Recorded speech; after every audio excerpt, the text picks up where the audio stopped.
Salam sejahtera dari Tuhan kita Yesus Kristus bagi semua saudara-saudari yang sementara menyaksikan tayangan ini dimanapun Anda berada. Shalom. Puji Tuhan untuk waktu dan kesempatan pada saat ini, di mana saya boleh datang kembali menyapa saudara dalam program Rohani Teduh saat ini. Untuk beberapa saat ke depan ini, izinkan saya mengantar Anda untuk belajar dan merenungkan firman Tuhan bersama-sama. Judul renungan firman Tuhan saat ini ialah menjadi pribadi yang lebih baik. Tapi sebelum kita merenungkan firman Tuhan, mari kita berdoa. Bapa kami yang ada di dalam kerajaan sorga, Tuhan yang kami sembah sebagai pencipta kami, Engkau penebus dan pemelihara kami. Saat ini kami membutuhkan kuasa-Mu lewat Roh Kudus untuk menuntun hati dan pikiran kami. Ketika kami akan belajar firman Tuhan, ketika kami akan membaca dan merenungkan firman Tuhan di hari ini, kiranya berkat sorgawi boleh menjadi bahagian kami semua, sehingga kami boleh menerima berkat-berkat rohani. Dalam nama Yesus kami berdoa. Amin.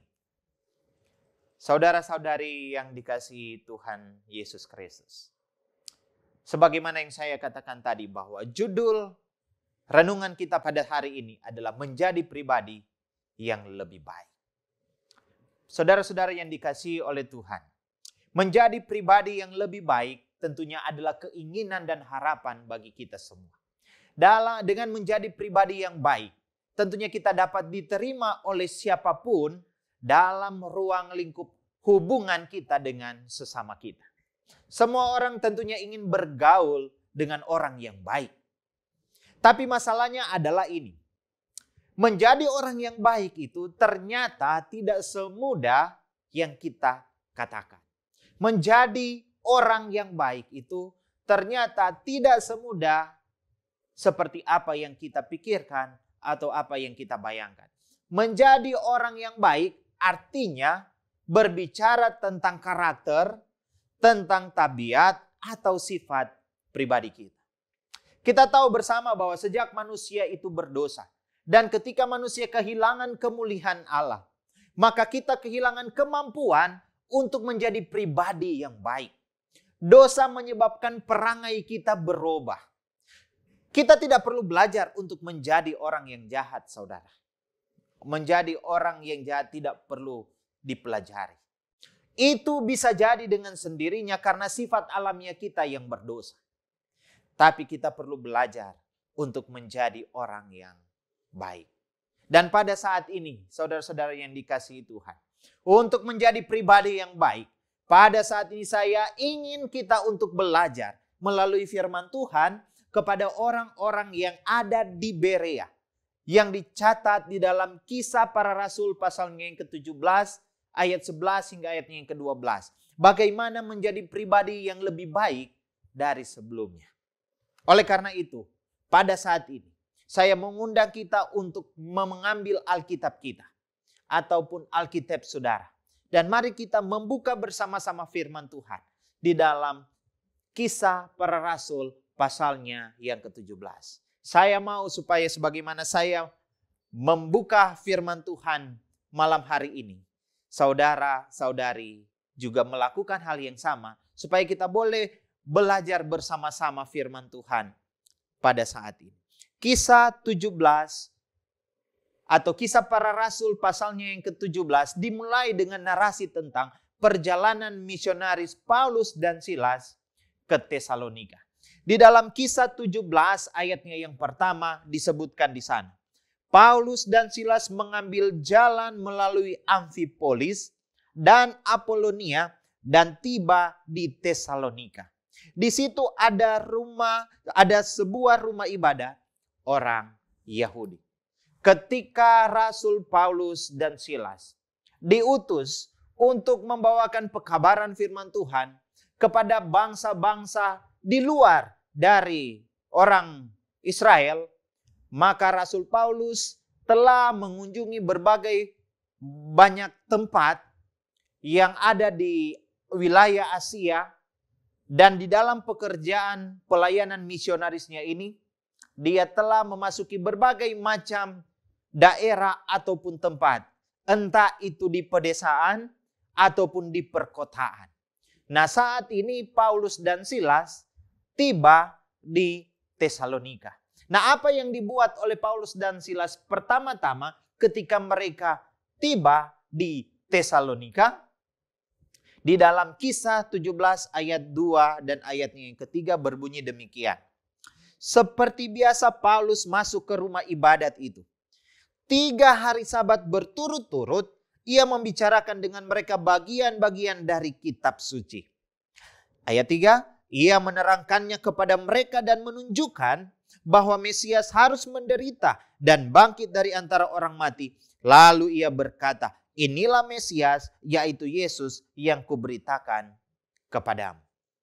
Ada satu hal yang menarik di dalam perjalanan Rasul Paulus dan Silas, yaitu ketika mereka setiap kali tiba di sebuah tempat, yang mereka buat adalah mencari tempat ibadah orang Yahudi.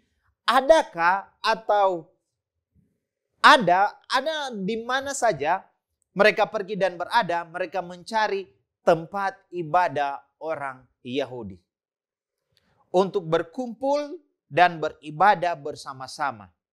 Dan pada waktu mereka tiba di Tesalonika, Paulus mendapati bahwa ada rumah ibadat orang Yahudi di sana. Dan ayat tadi mengatakan bahwa Paulus dan Silas mengatur waktu mereka 3 Sabat berturut-turut. Artinya ada kurang lebih 3 minggu mereka berada di Tesalonika. Bersama-sama dengan orang-orang Yahudi untuk beribadah di sana. Dan yang Paulus buat adalah bukan hanya sekedar beribadah. Tapi di sana Paulus mengajarkan kepada orang-orang Yahudi dan semua yang bersama-sama dengan mereka dalam ibadah itu tentang Mesias. Tentang nubuatan kedatangan dari Mesias yang mereka nanti-nantikan. Bahwa Mesias itu sudah ada, sudah datang. Dan itu digenapi di dalam kehidupan dari Yesus Kristus. Ini merupakan materi utama yang menjadi pokok pelajaran atau khotbah yang disampaikan oleh Rasul Paulus dimanapun dia pergi untuk menginjil. Tak terkecuali di Tesalonika. Paulus coba untuk meyakinkan orang-orang Yahudi supaya menerima Yesus sebagai Tuhan dan Juru Selamat mereka. Sebagai Mesias yang dijanjikan itu. Karena kita tahu bersama bahwa orang Yahudi tidak menerima atau menolak Yesus sebagai Mesias. Dan ini yang coba untuk diyakinkan oleh Rasul Paulus kepada mereka. Dan apa hasil dari pekerjaan pelayanan Rasul Paulus dan Silas di Tesalonika kurang lebih 3 minggu lamanya mereka di sana? Dalam Kisah pasalnya yang ke-17 ayat 4 berbunyi demikian. Beberapa orang dari mereka menjadi yakin dan menggabungkan diri dengan Paulus dan Silas. Dan juga sejumlah besar orang Yunani yang takut kepada Allah.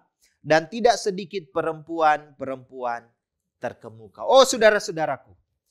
3 minggu waktu yang digunakan oleh Paulus dan Silas mengajar, mengkhotbahkan tentang Kristus yang adalah Mesias di Tesalonika. Dan hasilnya adalah beberapa dari mereka menjadi yakin dan menggabungkan diri dengan Paulus dan Silas. Siapa yang disebutkan dengan beberapa dari mereka? Bisa jadi ini merujuk kepada orang-orang Yahudi yang ada di situ, yang ketika mereka menerima pekabaran dari Rasul Paulus, mereka menyerahkan diri mereka kepada Tuhan.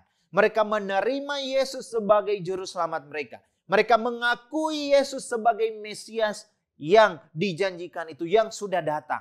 Dan pada akhirnya mereka mengambil keputusan untuk bergabung bersama dengan Paulus dan Silas. Dan yang menarik adalah bukan hanya beberapa orang Yahudi saja yang pada akhirnya menerima pekabaran dari Paulus dan Silas. Oleh karena ayat 4 mengatakan sejumlah besar orang Yunani yang takut kepada Allah juga memberi diri untuk menerima Yesus sebagai Tuhan dan Juru Selamat mereka. Meyakini bahwa Yesus Kristus itu adalah Mesias.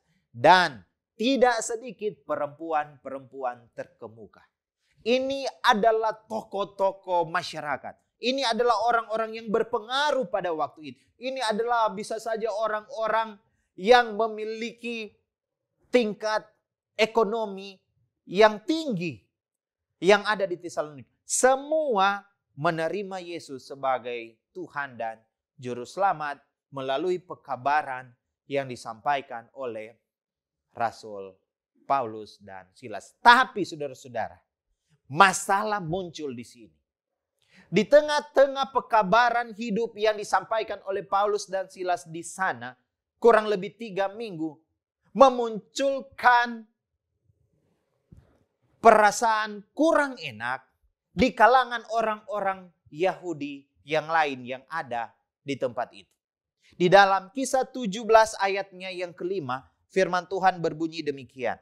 Tetapi orang-orang Yahudi menjadi iri hati dan dengan dibantu oleh beberapa penjahat dari antara petualang-petualang di pasar, mereka mengadakan keributan dan mengacau kota itu. Mereka menyerbu rumah Yason dengan maksud untuk menghadapkan Paulus dan Silas kepada sidang rakyat.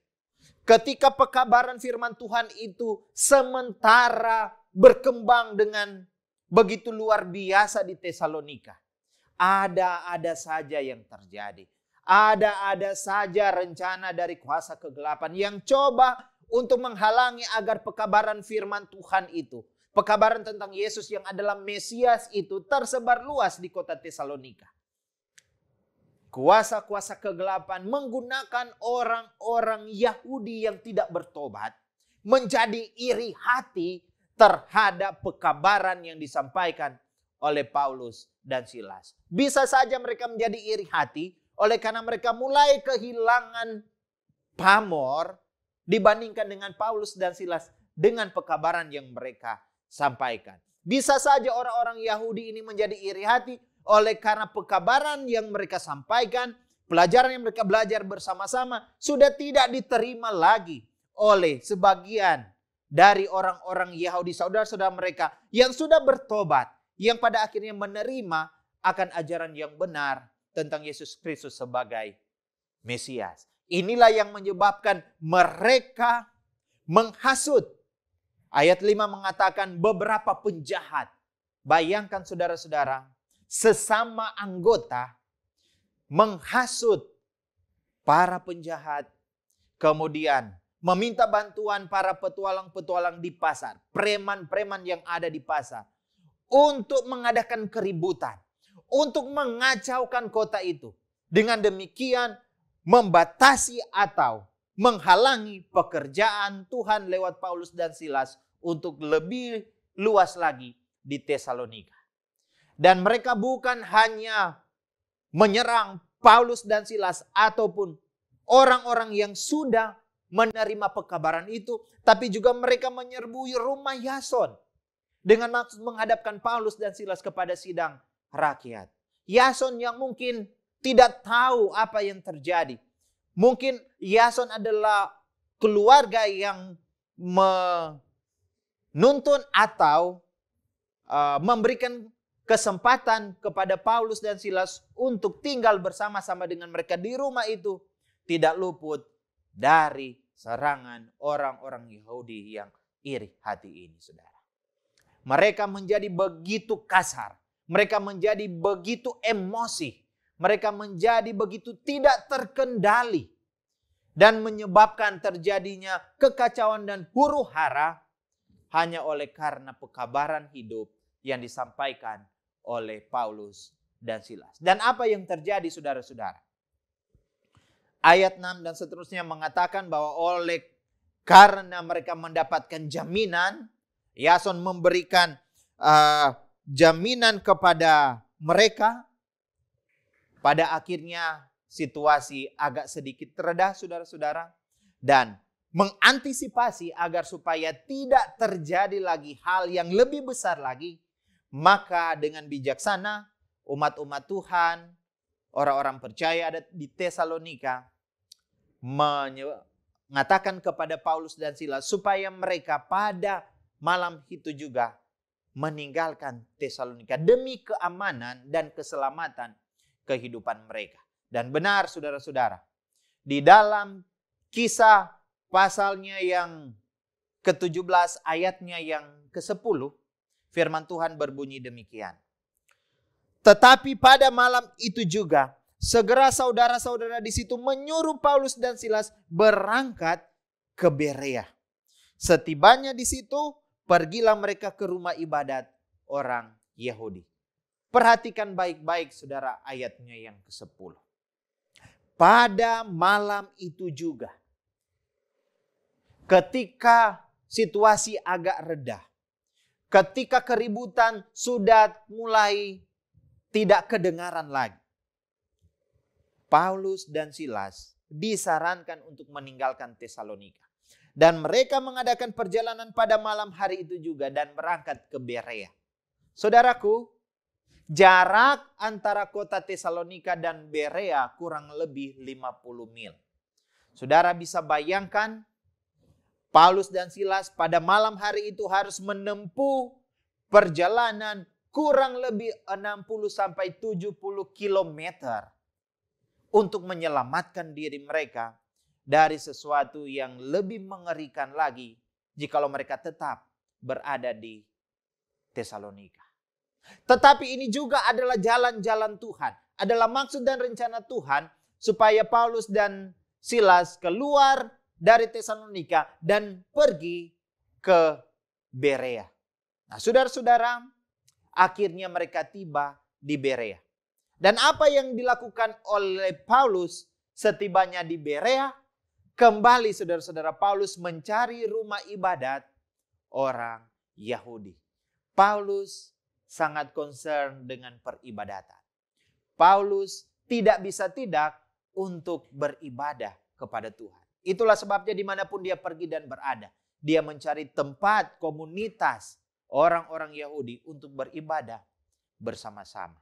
Apakah kita juga melakukan hal yang sama ketika kita pergi ke tempat yang lain, di luar dari daerah atau tempat kita?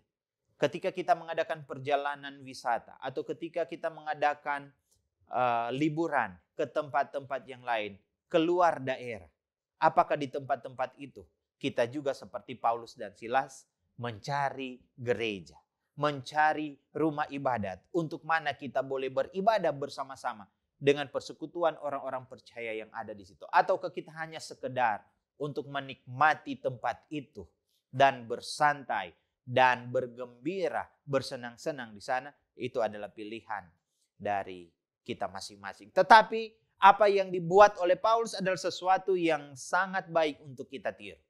Yaitu Paulus selalu mencari tempat ibadah untuk dia beribadah bersama-sama dengan orang-orang percaya yang ada di situ. Setiap kali Paulus pergi ke daerah yang lain. Setelah Paulus dan Silas menemukan rumah ibadah orang Yahudi dan beribadah bersama-sama dengan mereka, Paulus menjadi terheran-heran melihat kehidupan dari orang Yahudi di Berea. Kenapa, saudara-saudara? Oleh karena jawabannya ada di ayatnya yang ke-11. Mari kita baca bersama-sama. Orang-orang Yahudi di kota itu lebih baik hatinya daripada orang-orang Yahudi di Tesalonika, karena mereka menerima firman itu dengan segala kerelaan hati, dan setiap hari mereka menyelidiki kitab suci untuk mengetahui apakah semuanya itu benar demikian. Oh saudara-saudara yang dikasihi Tuhan, Paulus dapati bahwa orang Yahudi di Berea jauh lebih baik hati daripada orang Yahudi di Tesalonika. Apa yang menyebabkan sehingga orang Yahudi di Tesalonika dan orang Yahudi di Berea itu berbeda?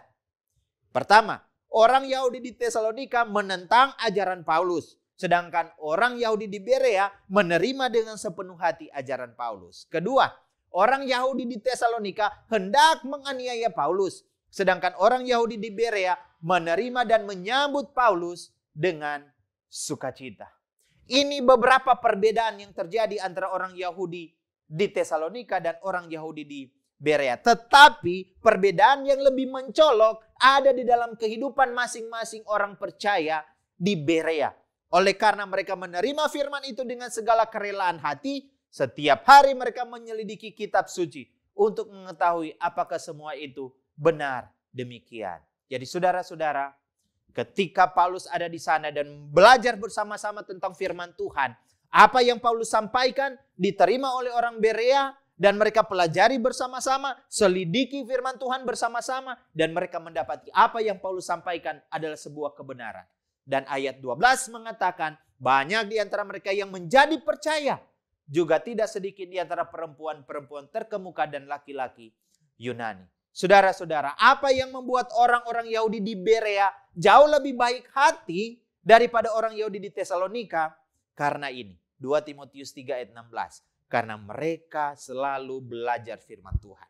Karena mereka selalu merenungkan firman Tuhan. Hasilnya, 2 Timotius 3 ayat 16, firman Tuhan bermanfaat untuk mengajar, untuk menyatakan kesalahan, memperbaiki kelakuan, mendidik orang dalam kebenaran. Bisa saja tadinya orang-orang Yahudi di Berea adalah orang-orang yang jahat.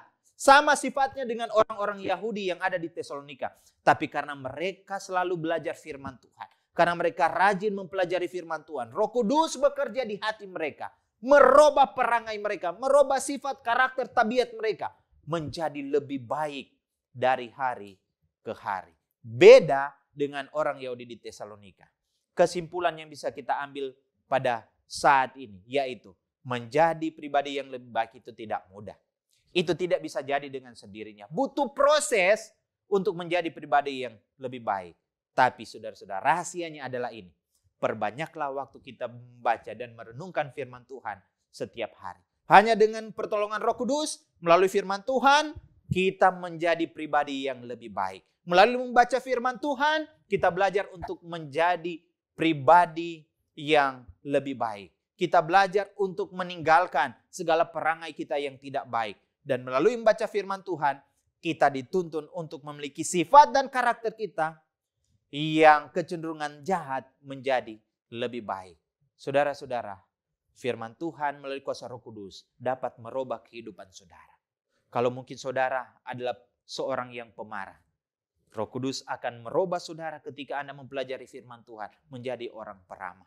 Kalau tadinya saudara adalah seorang yang pendendam, Roh Kudus melalui firman akan merubah saudara menjadi pribadi yang mau mengasihi. Kita terlahir dengan perangai yang jahat karena dosa. Tetapi semakin banyak kita belajar firman Tuhan, semakin kita diubah dan menjadi pribadi yang lebih baik lagi dari waktu ke waktu. Kiranya firman Tuhan di saat ini menjadi kekuatan rohani bagi kita. Dan mulai saat ini dan seterusnya, kita menjadi pribadi yang lebih baik dari perangai kita, sifat kita, karakter, tabiat, tutur kata kita, bertingkah laku kita, cara kita berpikir menjadi lebih baik daripada kehidupan kita sebelumnya karena firman Tuhan. Tuhan memberkati kita semua pada saat ini. Kita berdoa. Bapa kami yang ada di sorga, terima kasih untuk indahnya firman Tuhan yang kami pelajari dan renungkan bersama-sama. Kiranya dengan pertolongan Tuhan, kami boleh menjadi pribadi yang lebih baik lagi dari waktu ke waktu. Sehingga kami boleh memantulkan sifat dan karakter Kristus di dalam kehidupan kami. Kami serahkan kehidupan kami ke dalam tangan-Mu. Bentuk kami sesuai dengan kehendak-Mu. Dan tuntun kami senantiasa untuk selalu rajin belajar akan firman-Mu. Karena kami sudah berdoa dalam nama Yesus Juru Selamat kami. Amin.